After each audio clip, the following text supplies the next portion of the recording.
Λοιπόν, όταν φωτογραφίζουμε κοσμήματα, είτε φωτογραφίζουμε σκουλαρίκια, είτε φωτογραφίζουμε δαχτυλίδια, οτιδήποτε πάνω του έχει πέτρα, είτε είναι φυσική είτε όχι, όταν πέφτει το φως επάνω στις πέτρες, κάνει κάποια πολύ ωραία νερά.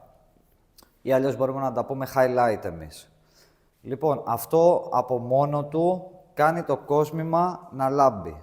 Αλλά υπάρχει ένας κανόνας, ότι το φως, εάν το φέρεις στο σημείο το οποίο θέλεις, δηλαδή φωτίσεις το κόσμημα, αλλά το φως έτσι πως έχει πέσει δεν σου αρέσει για κάποιο λόγο και θες να το πας ένα παραπάνω επίπεδο, θα σας δείξω ένα κόλπο εδώ πέρα το οποίο ό,τι βλέπουμε εδώ βασικά το έχω φτιάξει στο χέρι κομμάτι-κομμάτι με πάρα πολύ λεπτομέρεια και πάρα πολύ δουλειά για να δουλεύουν όλα σωστά. Έφτιαξα αυτό εδώ τον καθρέφτη, τον έχουμε κόψει σε ένα κύκλο το οποίο είναι τέλειο, ίσα-ίσα ας πούμε για το χέρι, για να το κρατάμε. Και τώρα, εδώ πέρα έχουμε ένα σκουλαρίκι, το οποίο θέλω να αλλάξω τον τρόπο το οποίο έχει πέσει το φως πάνω. Το φως είναι αυτό, δεν χρειάζεται δηλαδή να βάλουμε 5 φώτα και να το κάνουμε, μπορείτε να βάλετε 1-2 όπως έχω βάλει εγώ, αλλά όλη η τέχνη στη φωτογραφία, γι' αυτό λένε ότι η φωτογραφία είναι τέχνη, πρέπει να βάζεις και λίγο το μυαλό σου να δουλεύει. Παίρνουμε τον καθρέφτη εδώ πέρα, εντάξει, κοιτάξτε τι θα κάνω και θα δείτε και το αποτέλεσμα.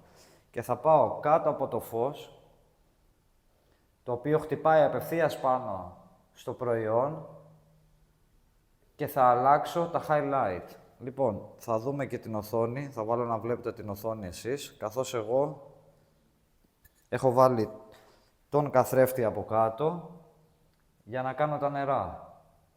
Βλέπετε τι γίνεται. Βλέπετε πώς αλλάζει και πώς φωτίζεται η πέτρα. Τι μπορούμε να κάνουμε. Μπορούμε να κάνουμε τα πάντα. Να κάνουμε ένα κόσμημα να δείχνει υπέροχο.